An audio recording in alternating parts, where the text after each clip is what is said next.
Every single day, I practice playing guitar as weakly as I possibly can. I sit down and I try to press the strings so lightly that the notes barely come out. And I know that sounds backwards, but this one habit is why I can play for 3 or more hours and my hand never gets tired. There are 4 levels to playing this lightly, and by level 4, you're going to be more relaxed at full speed than you are playing right now slowly. So hear me out, because once you understand what your brain is doing to your hand, I bet you're going to start practicing this way too. So here's what happens for most people. You play a chord and it comes out buzzy. So you squeeze harder and it works. But here's the thing. It doesn't work because you squeezed harder. Let me explain.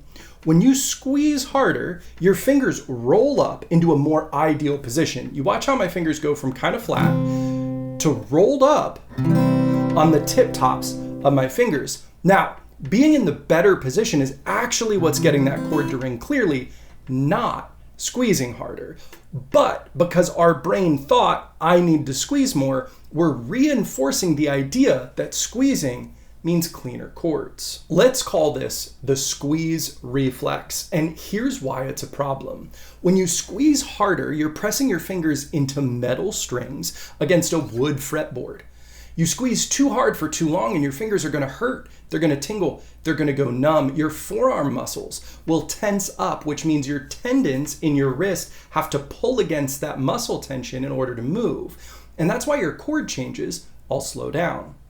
Tension is the enemy of music, and this squeeze reflex is where it starts. So we need to find a way to practice playing in a better position, but without the squeeze reflex, without the extra tension. And I'm going to break down 4 levels of that right now, starting with level 1. What I want you to do is I want you to take your finger, I'm going to use my index finger, and I'm going to go to 3rd fret of the 3rd string. You could pick any fret of any string, and in fact, you could pick any finger, and trying different finger and string combinations is a great way to work on this. Now, what you're going to do, 1st finger, 3rd fret, 3rd string, I'm going to just set my finger on the string without pushing at all so I get a thunk or a muted note. Then what I'm going to do is I'm going to start picking that thunk, that muted note, and I'm going to slowly apply pressure with my index finger until I make a clean, clear note. Now, you should be very surprised by how little effort it takes to make that note. Now, this is really important. If that felt very difficult for you, if it took serious force, that's a problem with your instrument and you need a setup. It means the neck is crooked in some way, it is bent in some way, the saddles are set too high, and the strings are too far away from the fingerboard or at a weird angle, causing that to be difficult. So you should think, wow, that's way easier than I expected. And if it's not, it's an instrument problem. It's not a you problem. So fix that before moving forward. Really before anything. You got to have an instrument that's not going to fight you when you play it. So we can continue this idea and use, different fingers, different frets. Say ring finger, 5th fret of the 5th string.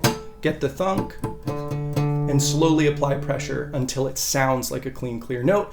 And we're just training our hand and our brain to recognize how little effort it actually takes to get a clean, clear note. Level 2 is going to be doing the same thing on a chord. I'm going to grab a C chord, but you could do this with any chord you know and is comfortable. So what I'm going to do is I'm going to start with the lowest note, the thickest string, and I'm going to relax that finger so it's just touching the string, not fretting the note. And I'm going to slowly apply pressure until I get a clean, clear note. Then I'm going to move and do the same thing on my middle finger, being very careful not to add extra tension or extra pressure to this finger since I got it set. Then I'm going to go and I'm going to do the same thing on my index finger,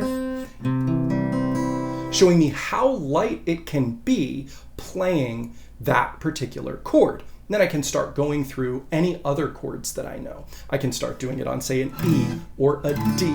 Make sure you use all your fingers and different combinations in different chords. So I'm using this 3-finger chord. I don't have a pinky, but you probably do. So make sure you're picking chords that also involve using that finger. So you get practice with each and every finger, getting that message from your brain together. Now, levels 3 and 4 are where this gets really interesting, and I'll show you those in just a second. But real quick, if you're ready to learn your first full song with me for free inside my course and community, join me at school.com/guitar, and there'll be a link down in the description. Level 3 is where we start to put the work we did in levels 1 and 2 to the test.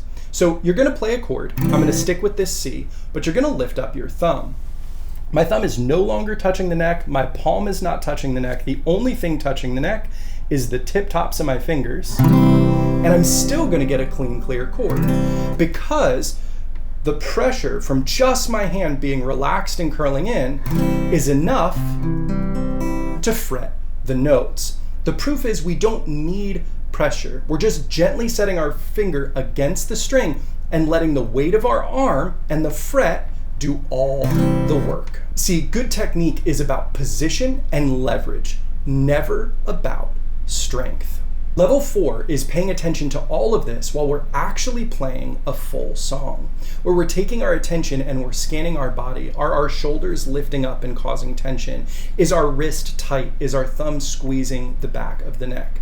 See, relaxed players are fast players, and a loosed hand is going to move much more quickly than a clenched one, which is true if we're playing single note lines, and it's true if we're changing chords. Under pressure of playing a song with the metronome on or with the recording or somebody watching, that tension is going to be prone to creeping back in. And this is the first line of defense in catching it before it still does. The best way to practice this is take a song you know well, really well. One that you can play mostly on autopilot, that feels more like you're listening to yourself play than really focused on what your fingers are doing. Because you know that song so well, you can practice paying attention to other things, like what are my shoulders doing? How tight am I squeezing this chord? So how are we going to practice this right now in our playing? So I would say add 2 minutes a day of a warm-up to work on light touch. The first thing you're going to do is set a timer for 60 seconds and poke around the neck with a different finger, starting with, say, index finger, then moving to your middle, then your ring, testing to see how much pressure do I really need on different frets with different fingers.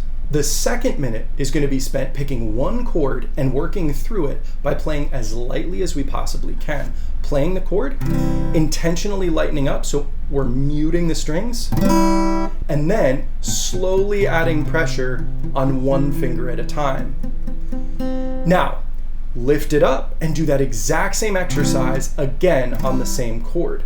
At the end of that minute, try by lifting your thumb up and seeing if you can do it with a full sound, but a light touch. The day light pressure feels normal is the day everything on guitar is going to get so much easier.